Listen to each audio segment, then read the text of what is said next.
Guys, hey, we're here in Munirka. Kan kaldona notice mete kan pendona ni. Tuna hian kan kalmeka Munirka panin minute so panga changa so pahni vel nyang traffic jam lo chuan. Voin khwai hei alo tur khop mai ani dangain rasu tur te puang khop mai. Engpo ni se racha min nan lo sham be se taila.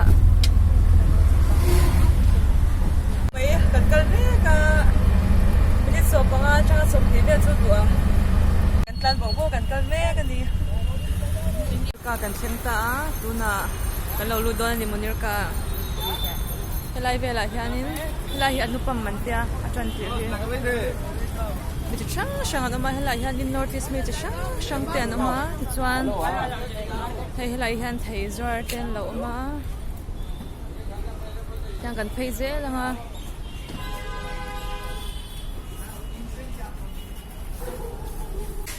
anh sẽ khoa để được được cái cầm mồi lại về thì được khóc mấy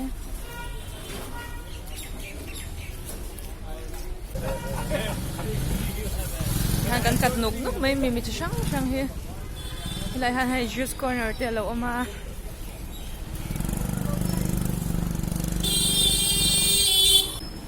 lại muốn hít tuần chân phải về xem mà Munirka village chu north east mi cần tầm na nha north east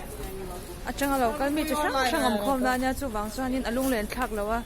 chu wang chuan chokme te le he thil chu sang kan duang te po kan mu thei china chu wang chuan wan ve me me ni helai mu hi chu wan ve tak ani o he helai han he chokme chu lo om chan ta he chokme chu sang lo om chan a he nuam chan don lut to kan kal phele ze nga solai de wa soni na ai ta malo om don mo lo en ve za ro o ti mel hom don hei hei po ti notice shop ania notice variety shop han kan en chin ang ta han nge om o ta han kan en chin don wow chathom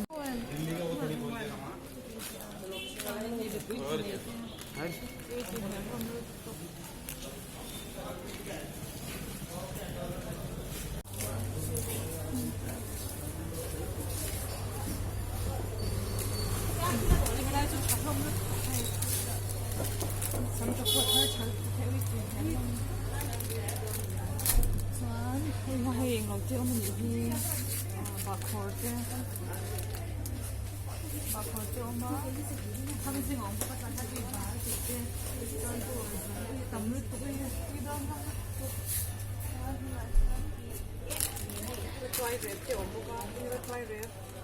thì cái này này quay khổ quay đường cái phòng đó để sao cũng phải ra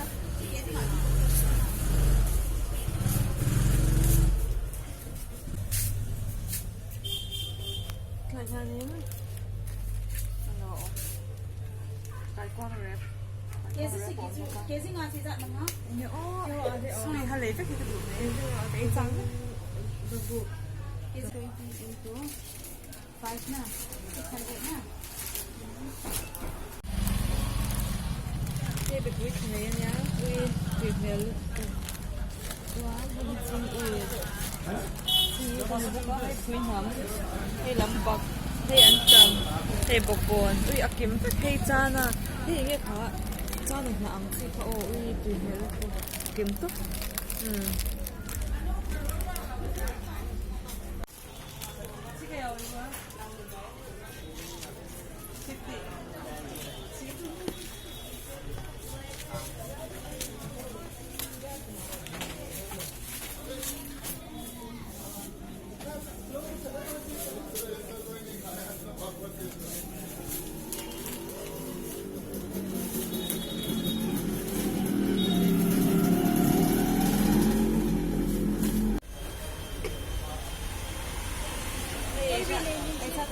वाला तो ना ज्यादा कलर तो इतना मतलब स्ट्रॉन्ग है थोड़ा सा लाइट कलर वाला नहीं है इनमें से किसका है आपको हाँ ऐसा वाला तो कलर तो ऐसे तो ठीक है क्योंकि ना ऐसे थोड़ा सा इसे लाइट ऐसा वाला होगा यही देख लीजिए ये भी बहुत अच्छा है ये भी अच्छा है लेकिन थोड़ा सा ना मैंने जो चाहिए था थोड़ा सा मतलब हमारा ये तो ज़्यादा ये तो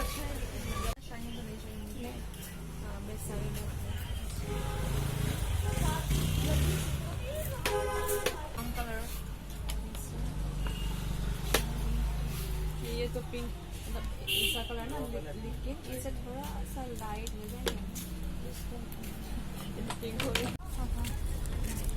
हेलो ज़्यादा समझी मो 10 किलो मो समझी किलो तू अतम दी हाफ किलो का ला समझी ओ हम तो तुम में जाओगे कोई खाना लेके जाए फिर हम नागालैंड हनानजांग नागालैंड होती नागालैंड हनानजांग ऐसे क्या यार ब्रा टेंसम 叫什么？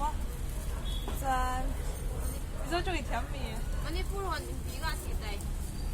मोरोक 哦，摩洛哥。你说中意甜老么？